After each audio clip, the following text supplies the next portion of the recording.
How to fix Looker queries timeout issue while using NordLayer. The Looker query timeout is caused by one of the technologies NordLayer is using. We have reached out to Looker and they have confirmed that the front-end architecture uses elastic load balancers which do not provide static IP addresses for us to whitelist. If you cannot optimize your Looker workflow, the final solution is to disable the interfering technology. Doing so may greatly reduce your VPN connection speed, but if that is something you wish to move forward with, contact NordLayer customer support team. If you cannot allow to reduce the connection speed, Looker has one advice. If you have more experience with the Looker platform and cannot sacrifice the VPN connection speed, there is one other option to try. The new aggregate awareness functionality in Looker can be helpful for optimization.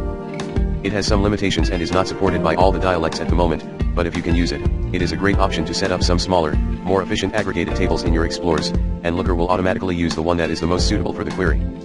These tables can have persistence in the same way as PDTS, so they can be set to be refreshed at the beginning of the day.